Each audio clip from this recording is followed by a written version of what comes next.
ಪ್ರಕೃತಿಯೇ ನಿಮ್ಮ ಕೈಯಲ್ಲಿ. ನೆಲಮಂಗಲದಿಂದ ಕೇವಲ 45 ನಿಮಿಷ ಡ್ರೈವ್. ನಗರ ಮಾಯವಾಗುತ್ತೆ, ಪ್ರಕೃತಿ ಶುರುವಾಗುತ್ತೆ. ಕುಣಿಗಲ್ನಲ್ಲಿ ನಿಮ್ಮದೇ ಸ್ವಂತ ಕೃಷಿ ಭೂಮಿ. Max Estate presents Max Terahill manage farm land. ನಿಮ್ಗೆ 0 ಸ್ಟ್ರೆಸ್, 100% ಪೀಸ್. ಸೆಪ್ಟೆಂಬರ್ 13 ಮತ್ತು 14ರಿಂದ ಲಾಂಚ್. ಹೆಚ್ಚಿನ ಮಾಹಿತಿಗೆ ಡಿಸ್ಕ್ರಿಪ್ಷನ್ ಹಾಗೂ ಪಿನ್ ಕಾಮೆಂಟ್ ಚೆಕ್ ಮಾಡಿ. ನಮಸ್ಕಾರ ಸ್ನೇಹಿತರೆ. ಮಹತ್ವದ ಬೆಳವಣಿಗೆಯಲ್ಲಿ ಭಾರತ ದೊಡ್ಡದೊಂದು ಡಿಫೆನ್ಸ್ ಘೋಷಣೆ ಮಾಡಿದೆ. ಭಾರತೀಯ ಸೇನೆಯ ಆಧುನೀಕರಣಕ್ಕೆ 15 ವರ್ಷಗಳ ಬಿಗ್ ಪ್ಲಾನ್ ಅನೌನ್ಸ್ ಮಾಡಿದ್ದಾರೆ. ಪಂಚವಾರ್ಷಿಕ ಯೋಜನೆಯಲ್ಲ, ತ್ರಿಪಂಚವಾರ್ಷಿಕ ಯೋಜನೆ ತರ 15 ವರ್ಷಗಳ ಮೆಗಾ ಪ್ಲಾನ್. ಆಪರೇಷನ್ ಸಿಂಧೂರ್ ಆದ 4 ತಿಂಗಳಲ್ಲಿ ಲಕ್ಷ ಕೋಟಿಗಳ ಲೆಕ್ಕದಲ್ಲಿ ಸೇನೆಗೆ ಸುರಿಯೋಕೆ ಭಾರತ ರೆಡಿಯಾಗಿದೆ. ಇದರಲ್ಲಿ ಒಂದಕ್ಕಿಂತ ಒಂದು ದೊಡ್ಡ ಅಸ್ತ್ರ ಶಸ್ತ್ರ ಉಪಕರಣಗಳನ್ನ 3 ಸೇನೆಗಳಿಗೂ ಕೊಡ್ತಾ ಇದ್ದಾರೆ. ಆದರೆ ಇದೆಲ್ಲಕ್ಕಿಂತ ಹೆಚ್ಚಾಗಿ ಆಪರೇಷನ್ ಸಿಂಧೂರ್ ಟೈಮ್ನಲ್ಲಿ ಮುನೀರ್ ಅಂಡ್ ಗ್ಯಾಂಗ್ನ ಸಮವಸ್ತ್ರ ಒದ್ದೆಯಾಗುವಂತೆ ಮಾಡಿದ್ದ ಒಂದು ಭಯಾನಕ ಅಸ್ತ್ರವನ್ನ ಇನ್ನೊಂದು ತಗೊಂಬಂದು ಅದನ್ನ ಜಾಸ್ತಿ ಮಾಡ್ತೀವಿ ಅಂತ ಹೇಳಿದೆ. ಭಾರತ 3ನೇ ಏರ್ಕ್ರಾಫ್ಟ್ ಕ್ಯಾರಿಯರ್ ಪಡ್ಕೊಳ್ಳೋದಾಗಿ ಅನೌನ್ಸ್ ಮಾಡಿದೆ. INS ವಿಶಾಲ್ ಬರುತ್ತೆ. INS ವಿಕ್ರಾಂತ್ ವಿಕ್ರಮಾದಿತ್ಯ ಜೊತೆಗೆ INS ವಿಶಾಲ್ ಬಂದು ಭಾರತದ ವಿಶಾಲ ಕಡಲ ತೀರವನ್ನ ಕಾವಲು ಕಾಯತ್ತೆ. ಒಂದು ಹಂತದಲ್ಲಿ ಭಾರತ ಈ ಏರ್ಕ್ರಾಫ್ಟ್ ಕ್ಯಾರಿಯರ್ ಇನ್ನೊಂದು ಬೇಡ ಅಂತ ಡ್ರಾಪ್ ಮಾಡಿತ್ತು ಕೆಲವೇ ತಿಂಗಳ ಹಿಂದೆ. ಆದರೆ ಆಪರೇಷನ್ ಸಿಂಧೂರ್ ಬೆನ್ನಲ್ಲೇ ಮತ್ತೆ ಈ ರಣ ಭಯಂಕರನನ್ನ ನಾವು ಮಾಡ್ಕೊಳ್ತೀವಿ, ಸೇನೆಗೆ ಸೇರಿಸ್ಕೊಳ್ತೀವಿ ಅಂತ ಹೇಳಿದೆ. ಹಾಗಿದ್ರೆ ಈ ಏರ್ಕ್ರಾಫ್ಟ್ ಕ್ಯಾರಿಯರ್ನ ಮಹತ್ವ ಏನು? ಇದನ್ನ ಕಂಡ್ರೆ ಪಾಕ್ಗೆ ಇಷ್ಟೊಂದು ಹೆದರಿಕೆ ಯಾಕೆ? ಆಪರೇಷನ್ ಸಿಂಧೂರ್ನಲ್ಲಿ ಈ ಅಸ್ತ್ರ ಏನ್ ಮಾಡ್ತು? ಭಾರತ ಈ ಅಸ್ತ್ರ ಬೇಡ, ಸಾಕು, 2 ಸಾಕು ಅಂತ ಆಪರೇಷನ್ ಸಿಂಧೂರ್ಗೂ ಮುಂಚೆ ಪ್ಲಾನ್ ಮಾಡಿಕೊಂಡು ಡ್ರಾಪ್ ಮಾಡಿದ್ಯಾಕೆ? ಈಗ ಸಿಂಧೂರ ಕಾರ್ಯಾಚರಣೆ ಭಾರತದ ಮೈಂಡ್ ಅನ್ನ ಹೇಗೆ ಚೇಂಜ್ ಮಾಡ್ತಾ ಇದೆ? ಹಾಗೆ ಈ ಪ್ಲಾನ್ ನಲ್ಲಿ ಇನ್ನೂ ಯಾವೆಲ್ಲ ಶಸ್ತ್ರಗಳಿರ್ತವೆ ಎಲ್ಲವನ್ನ ನೋಡ್ತಾ ಹೋಗೋಣ. ಕಡೆ ತನಕ ಮಿಸ್ ಮಾಡದೆ ನೋಡಿ. ಬರ್ತಿದೆ INS ವಿಶಾಲ್, ಭಾರತದ 3ನೇ ಬ್ರಹ್ಮಾಸ್ತ್ರ. ಏರ್ಕ್ರಾಫ್ಟ್ ಕ್ಯಾರಿಯರ್ ಅಥವಾ ವಿಮಾನ ವಾಹಕ ಯುದ್ಧ ನೌಕೆ. ಸಮುದ್ರದ ಮೇಲೆ ಓಡಾಡೋ ವಾಯುನೆಲೆ, ಸಮುದ್ರದ ಮೇಲೆ ಚಲಿಸುವ ಏರ್ ಬೇಸ್, ನೌಕಾಪಡೆಯ ಶಕ್ತಿಯ ಸಂಕೇತ. ಒಟ್ಟೊಟ್ಟಿಗೆ 16 ಯುದ್ಧ ವಿಮಾನ ಹಾಗೂ ಸಾವಿರಾರು ಸೈನಿಕರನ್ನ ಸಾಗಿಸೋ ಸಾಮರ್ಥ್ಯ ಹೊಂದಿರ್ತವೆ. ಈಗ ನಮ್ಮ ಬಳಿ ಇಂತಹ 2 ಶಕ್ತಿಗಳಿವೆ. ಚೀನಾ ಬಳಿ 4 ಇವೆ, ನಮ್ಮ ಹತ್ರ 2 ಇವೆ. ಚೀನಾ ಹತ್ರ 4 ಇವೆ ಅಂದ್ರೆ 4 ಈಗ ಆಪರೇಷನ್ ಅಲ್ಲಿಲ್ಲ, 2 ಆಪರೇಷನ್ ಅಲ್ಲಿ ಇದಾವೆ. ಒಂದು ಇನ್ನೇನು ಆಪರೇಷನ್ ಅಲ್ಲಿ ಆಗೋ ಹಂತದಲ್ಲಿದೆ, ಇನ್ನೊಂದು ನಿರ್ಮಾಣ ಹಂತದಲ್ಲಿದೆ. INS ವಿಕ್ರಮಾದಿತ್ಯ ಹಾಗೂ INS ವಿಕ್ರಾಂತ್. 3ನೇದು INS ವಿಶಾಲ್. ಇನ್ನು ಹೆಸರಿಟ್ಟಿಲ್ಲ, ಇಂಡಿಜಿನಿಯಸ್ ಏರ್ಕ್ರಾಫ್ಟ್ ಕ್ಯಾರಿಯರ್ 2 IAC-2 ಅಂತಿರ್ತಾರೆ. ಆದ್ರೆ INS ವಿಶಾಲ್ ಅಂತ ಹೆಸರಿಡೋ ಸಾಧ್ಯತೆ ಹೆಚ್ಚು. ಆದ್ರೆ ಈ ವರ್ಷದ ಆರಂಭದಲ್ಲಿ ಭಾರತ INS ವಿಶಾಲ್ ಪ್ಲಾನ್ ಅನ್ನೇ ಡ್ರಾಪ್ ಮಾಡ್ತಿದೆ ಅಂತ ವರದಿಯಾಗಿತ್ತು. ಆದ್ರೆ ಈಗ ಕ್ಲಿಯರ್ ಕಟ್ ಆಗಿದೆ, ಭಾರತ ತನ್ನ ಪ್ಲಾನ್ ಅನ್ನ ಚೇಂಜ್ ಮಾಡಿದೆ. ನಮ್ಮ ರಕ್ಷಣಾ ಇಲಾಖೆಯ ಡಾಕ್ಯುಮೆಂಟ್ ನಲ್ಲಿ ಅವರೇ ಇದನ್ನ ಉಲ್ಲೇಖಿಸಿ ಪಬ್ಲಿಕ್ ಕೂಡ ಮಾಡಿದ್ದಾರೆ. INS ವಿಶಾಲ್ ಬರ್ತಾ ಇದೆ ಅಂತ. ಕೇಂದ್ರ ರಕ್ಷಣಾ ಸಚಿವಾಲಯ ಸೆಪ್ಟೆಂಬರ್ 5ನೇ ತಾರೀಕು ಮುಂದಿನ 15 ವರ್ಷದಲ್ಲಿ 2040ರ ವೇಳೆಗೆ ಭಾರತದ ಸೇನೆ ಹೇಗಿರಬೇಕು, ಏನೆಲ್ಲ ಸಾಮರ್ಥ್ಯ ಗಳಿಸಿಕೊಂಡಿರಬೇಕು ಅನ್ನೋ ರೋಡ್ ಮ್ಯಾಪ್ ಅನ್ನ ರಿಲೀಸ್ ಮಾಡಿದೆ. Technology perspective and capability road map TPCR 2025 ಅನ್ನೋ ರಿಪೋರ್ಟ್ ನಲ್ಲಿ ಭಾರತದ 3ನೇ ಏರ್ಕ್ರಾಫ್ಟ್ ಕನಸು ಜೀವಂತವಾಗಿರೋದಾಗಿ ಡಿಕ್ಲೇರ್ ಮಾಡಿದ್ದಾರೆ. ಕೇವಲ ಏರ್ಕ್ರಾಫ್ಟ್ ಕ್ಯಾರಿಯರ್ ಅಷ್ಟೇ ಅಲ್ಲ, ನ್ಯೂಕ್ಲಿಯರ್ ಚಾಲಿತ ಏರ್ಕ್ರಾಫ್ಟ್ ಕ್ಯಾರಿಯರ್ ಅನ್ನ ತಯಾರಿಸ್ತೀವಿ ಅಂತ ಹೇಳಿದೆ. ಬರೋಬ್ಬರಿ 40 ವರ್ಷ ಬಾಳಿಕೆ ಬರುವಂತೆ ಅದನ್ನ ತಯಾರಿಸಬೇಕು ಅನ್ನೋ ಡಿಸಿಷನ್ ಮಾಡಿದೆ ಭಾರತ. ಇನ್ನು ಸ್ನೇಹಿತರೆ, ವರದಿಯಲ್ಲಿ ಮುಂದುವರಿಯುವ ಮುನ್ನ ಸೆವೆನ್ ಸ್ಯಾಂಡ್ಸ್ ಟೂರಿಸಂ ಕಂಪನಿ ಅಂಡಮಾನ್ಗೆ ಟ್ರಿಪ್ ಆಯೋಜಿಸಿದೆ. ಆಫರ್ ಪ್ರೈಸ್ ಕೇವಲ 48,700 ರೂಪಾಯಿ ಮಾತ್ರ. 4 ನೈಟ್ 5 ಡೇಸ್ ಟ್ರಿಪ್ ಇದು. ಈ ಪ್ಯಾಕೇಜ್ ಅಲ್ಲಿ ಫ್ಲೈಟ್ ಟಿಕೆಟ್ಸ್, 3 ಸ್ಟಾರ್ ಹೋಟೆಲ್ ನಲ್ಲಿ ಸ್ಟೇ, 3 ಹೊತ್ತು ಊಟ, cellular jail light and sound show, Havelock island tour, Baratang island tour, limestone cave, elephant beach tour, AC transport ವ್ಯವಸ್ಥೆ, ಪ್ರೈವೇಟ್ ಫೆರಿ ಟಿಕೆಟ್ಸ್ ಹಾಗೂ 24/7 Kannada tour manager ಸೌಲಭ್ಯ ಎಲ್ಲ ಇರುತ್ತೆ. ಹೊರಡೋ ದಿನ 24 ಅಕ್ಟೋಬರ್ 2025. ಕೆಲವೇ ಸೀಟುಗಳು ಲಭ್ಯ. ಆಸಕ್ತರು ಈ ನಂಬರ್ಗೆ ಕಾಲ್ ಮಾಡಿ ನಿಮ್ಮ ಸೀಟನ್ನ ಕೂಡ ಬುಕ್ ಮಾಡಿ. ಬನ್ನೀಗ ವರದಿಯಲ್ಲಿ ಮುಂದುವರಿಯೋಣ. ಸಿಂಧೂರ್ನಿಂದ ಪ್ಲಾನ್ ಚೇಂಜ್. ಸ್ನೇಹಿತರೆ, ಈಗ ಆಲ್ರೆಡಿ ಹೇಳಿದ ಹಾಗೆ ಕಳೆದ ಫೆಬ್ರವರಿಯಲ್ಲಿ ಭಾರತ 3ನೇ ಏರ್ಕ್ರಾಫ್ಟ್ ಕ್ಯಾರಿಯರ್ ಬೇಡ ಅಂತ ಹೇಳಿತ್ತು. ಅಂಡಮಾನ್ ನಿಕೋಬಾರ್ ಲಕ್ಷದ್ವೀಪಗಳು ಭಾರತಕ್ಕೆ ಶಾಶ್ವತ ಏರ್ಕ್ರಾಫ್ಟ್ ಕ್ಯಾರಿಯರ್ ತರ 2 ಸೈಡ್ ಕೆಲಸ ಮಾಡ್ತವೆ. ನೋಡಿ ಮ್ಯಾಪ್ ಅಲ್ಲಿ, ಇಲ್ಲಿದೆ ಸಮುದ್ರ ತಾನೇ ಕಾಯಕ್ಕೆ, ಇಲ್ಲಿದಾವಲ್ಲ ಸಾಕು ಅಂತ. ಈಸ್ಟ್ ನಲ್ಲಿ ಅಂಡಮಾನ್ ನಿಕೋಬಾರ್, ವೆಸ್ಟ್ ಫ್ರಂಟ್ ನಲ್ಲಿ ಲಕ್ಷದ್ವೀಪಗಳೇ ಸಾಕು ಅಂತ.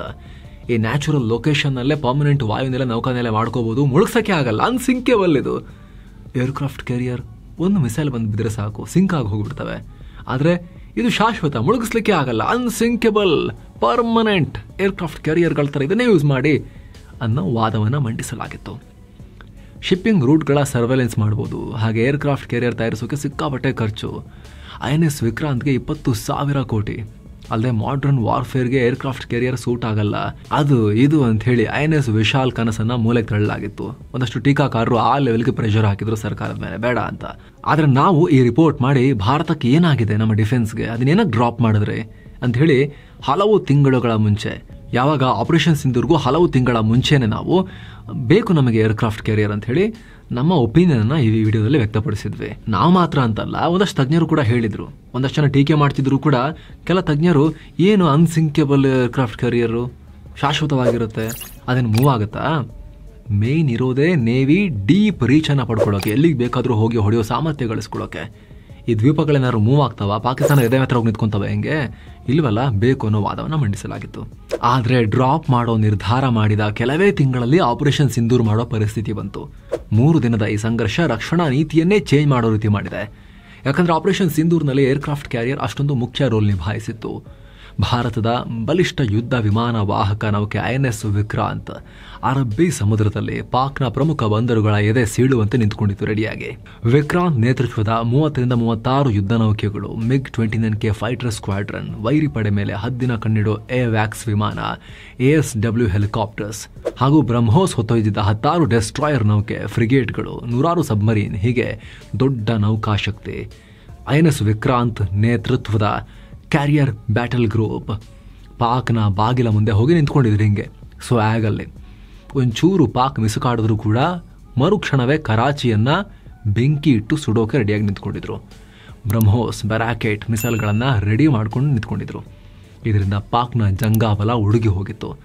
ಪಾಕ್ ನೌಕಾಪಡೆ ಹೆದರಿ ನೌಕೆಗಳನ್ನು ನೀರಿಗೆ ಬಿಟ್ಟಿರಲಿಲ್ಲ, ಆಳ ಸಮುದ್ರಕ್ಕೆ ಬಂದರಿನಿಂದ ಹೊರ ತೆಗೆದಿರಲಿಲ್ಲ. ದೂರದಲ್ಲಿ ಗ್ವಾದಾರ್ ಪೋರ್ಟಲ್ ತಗೊಂಡು ನಿಲ್ಸ್ಕೊಂಡಿದ್ರು ಇರಾನ್ ಪಕ್ಕದಲ್ಲಿ.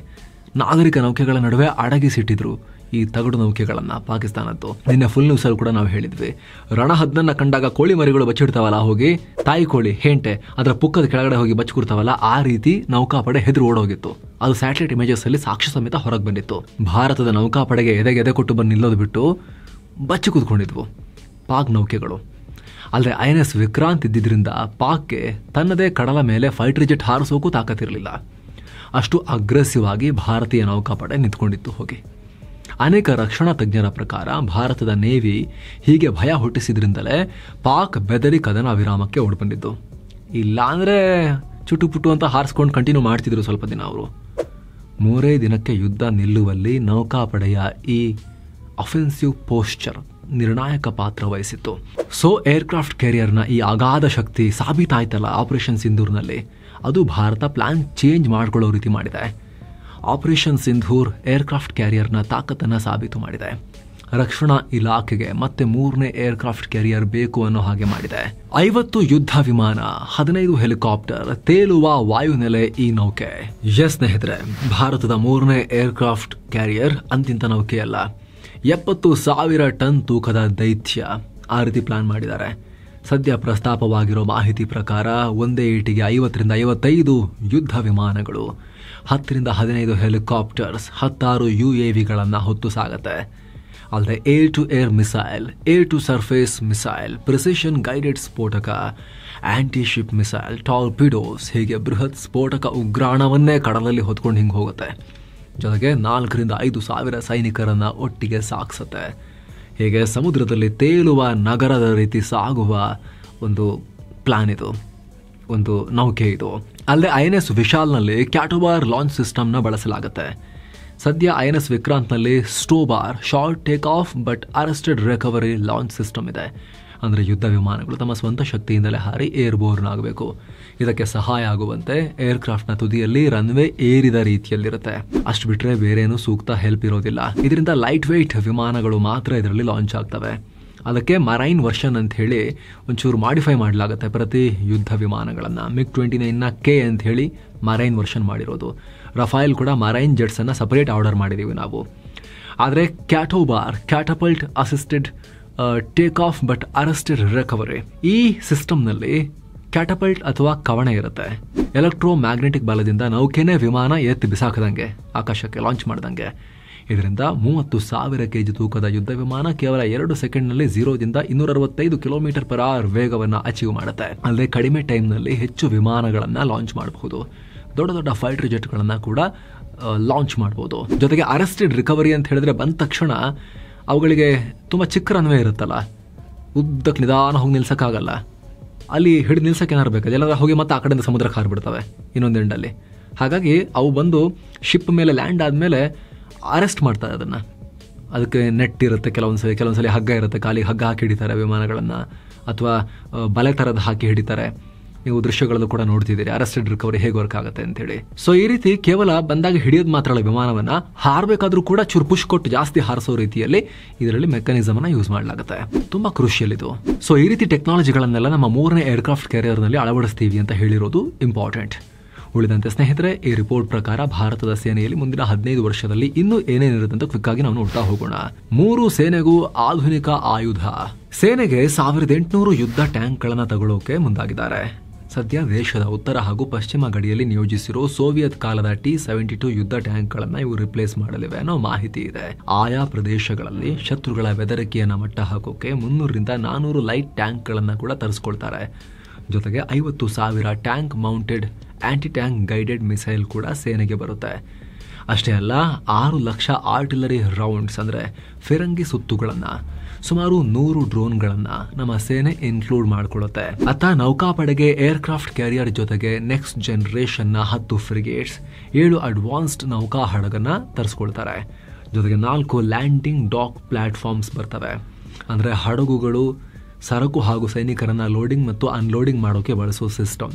ಅದರ ಜೊತೆಗೆ ನೆಕ್ಸ್ಟ್ ಜನರೇಷನ್ 100 ಫಾಸ್ಟ್ ಇಂಟರ್ಸೆಪ್ಟ್ ಕ್ರಾಫ್ಟ್ಗಳನ್ನು ಕೂಡ ನೇವಿ ತರಿಸ್ಕೊಳ್ಳುತ್ತೆ. ಅತ್ತ 25 ಕಿಲೋಮೀಟರ್ ರೇಂಜ್ನ ಹಾಗೂ 450 ಮೀಟರ್ ಆಳಕ್ಕಿಳಿದು ಕಾರ್ಯಾಚರಣೆ ನಡೆಸೋ ಸುಮಾರು 150 ಟಾರ್ಪಿಡೋಸ್ ಅನ್ನ ಕೂಡ ನೇವಿ ಸೇರಿಸಿಕೊಳ್ಳುತ್ತೆ. ಇನ್ನು ವಾಯುಸೇನೆಗೆ 75 ಹೈ ಆಲ್ಟಿಟ್ಯೂಡ್ ಸ್ಯಾಟಲೈಟ್ಸ್ ಅಂದ್ರೆ ಅತಿ ಎತ್ತರದ ಪ್ರದೇಶದಲ್ಲಿ ಹಾರಾಡೋ ಮಾನವರಹಿತ ವಿಮಾನಗಳು ಜಾಯಿನ್ ಆಗಲಿವೆ. ಅದರ ಜೊತೆಗೆ 150 ಸ್ಟೆಲ್ತ್ ಬಾಂಬರ್ ಡ್ರೋನ್ಗಳು ಅಂದ್ರೆ ಶತ್ರು ರೆಡಾರ್ಗೆ ಸಿಗದೆ ಹೋಗಿ ಸ್ಫೋಟಕ ಹಾಕಿ ಬರುವಂತಹ ಡ್ರೋನ್ಗಳು, 106 ಪ್ರೆಸಿಷನ್ ಗೈಡೆಡ್ ಮ್ಯುನಿಷನ್ಸ್ ಅಂದ್ರೆ GPS ಅಥವಾ ಲೇಸರ್ ಸಿಸ್ಟಮ್ ಮೂಲಕ ಚಲಿಸುವ ಮಿಸೈಲ್, ಸ್ಫೋಟಕ ಅಥವಾ ರಾಕೆಟ್ಗಳು ವಾಯುಸೇನೆ ಸೇರಲಿವೆ. ಇದರ ಜೊತೆಗೆ ಸೇನೆ ಸ್ಯಾಟಲೈಟ್ಗಳಿಗಾಗಿ ಸೈಬರ್ ಡಿಫೆನ್ಸ್ ಸಿಸ್ಟಮ್ ಅನ್ನ ಡೆವಲಪ್ ಮಾಡೋದ್ರ ಕಡೆಗೆ ಫೋಕಸ್ ಮಾಡ್ತಾ ಇದೆ. ಅಂದ್ರೆ ಸೈಬರ್ ದಾಳಿಯಿಂದ ತಪ್ಪಿಸ್ಕೊಳ್ಳೋಕೆ ಸ್ಯಾಟಲೈಟ್ ಸಿಸ್ಟಮ್ಗಳನ್ನ ಮತ್ತಷ್ಟು ಸೆಕ್ಯೂರ್ ಮತ್ತು ಅಡ್ವಾನ್ಸ್ಡ್ ಆಗಿ ಮಾಡೋದ್ರ ಕಡೆಗೆ ಒತ್ತು ಕೊಡ್ತಿದ್ದಾರೆ. ಸ್ಯಾಟಲೈಟ್ ನಿಂದ ಗ್ರೌಂಡ್ ಸ್ಟೇಷನ್ ವರೆಗೆ ಸಿಗ್ನಲ್ಗಳು ಸೇಫ್ ಆಗಿ ಮೂವ್ ಆಗಬೇಕು. ಜೊತೆಗೆ ಸ್ಯಾಟಲೈಟ್ ಕಮ್ಯುನಿಕೇಶನ್ಗಾಗಿ ಸ್ಯಾಟಲೈಟ್ ಬೇಸ್ಡ್ ಲೇಸರ್ ರೇಂಜ್ ಫೈಂಡರ್ಗಳ ಮೇಲೆ ಫೋಕಸ್ ಮಾಡ್ತಿದ್ದಾರೆ. ಏನೋ ಶತ್ರುಗಳ ನೆಲೆಗಳನ್ನ ಕ್ಷಣಾರ್ಧದಲ್ಲಿ ಧ್ವಂಸ ಮಾಡೋ ತಾಕತ್ತು ಹೊಂದಿರೋ ಸುಮಾರು 500ಕ್ಕೂ ಅಧಿಕ ಹೈಪರ್ಸಾನಿಕ್ ಮಿಸೈಲ್ಗಳನ್ನ ಸೇರಿಸ್ಕೊಳ್ಳೋಕೆ ಹೊರಟಿದ್ದಾರೆ. ಶತ್ರುಗಳು ಉಡಾಯಿಸೋ ಹೈಪರ್ಸಾನಿಕ್ ಮಿಸೈಲ್ಗಳನ್ನ ಪತ್ತೆ ಹಚ್ಚೋ ಡಿಟೆಕ್ಷನ್ ಸಿಸ್ಟಮ್ಗಳನ್ನ ಕೂಡ ಸೇನೆ ತರಿಸ್ಕೊಳ್ಳುತ್ತೆ. ಆದರೆ ಎಷ್ಟು, ಎಲ್ಲಿಂದ ಅನ್ನೋದ್ರ ಬಗ್ಗೆ ನಿಖರ ಮಾಹಿತಿ ಇನ್ನಷ್ಟೇ ಕ್ಲಿಯರ್ ಆಗಬೇಕು. ಏನೋ ಶತ್ರುಗಳ ಟಾರ್ಗೆಟ್ಗಳನ್ನು ಡಿಸ್ಟ್ರಾಯ್ ಮಾಡೋಕೆ ಉಪಯೋಗಿಸೋ ಹೈ ಪವರ್ ಲೇಸರ್ ಸಿಸ್ಟಮ್ಗಳನ್ನ ಹಾಗೂ ಹೈ ಪವರ್ ಮೈಕ್ರೋವೇವ್ಸ್ ನಂತಹ ಡೈರೆಕ್ಟೆಡ್ ಎನರ್ಜಿ ವೆಪನ್ಸ್ ಅನ್ನ ಅಭಿವೃದ್ಧಿಪಡಿಸೋಕೆ ಸೇನೆ ಮುಂದಾಗಿದೆ. ಹಾಗೆ ಇತ್ತೀಚೆಗಷ್ಟೇ ನೆರೆ ರಾಷ್ಟ್ರ ಚೀನಾ ದೊಡ್ಡ ಮಟ್ಟದಲ್ಲಿ ಮಿಲಿಟರಿ ಪರೇಡ್ ನಡೆಸಿತ್ತಲ್ಲ, ಈ ವೇಳೆ ship based directed energy laser ವೆಪನ್ಗಳನ್ನ ಡಿಸ್ಪ್ಲೇ ಮಾಡಿತ್ತು. ಬರೀ ಚೀನಾ ಅಂತಲ್ಲ, ಭಾರತ ಕೂಡ ಇಂಥ ಆಯುಧಗಳ ಕಡೆಗೆ ಫೋಕಸ್ ಮಾಡ್ತಾ ಇದೆ. ಹೀಗೆ ಹಲವು ಅತ್ಯಾಧುನಿಕ ಶಸ್ತ್ರಾಸ್ತ್ರಗಳು ಮುಂದಿನ 15 ವರ್ಷದಲ್ಲಿ ಭಾರತದ ಬತ್ತಳಿಕೆ ಸೇರಲಿವೆ. ಇದಕ್ಕೆ ಸಂಬಂಧಪಟ್ಟಂತೆ ನಿಮ್ಮ ಒಪಿನಿಯನ್ ಕಾಮೆಂಟ್ ಮಾಡಿ ತಿಳಿಸಿ. ಮತ್ತೆ ಭೇಟಿ ಆಗ್ತಿರೋಣ. ನಮಸ್ತೆ.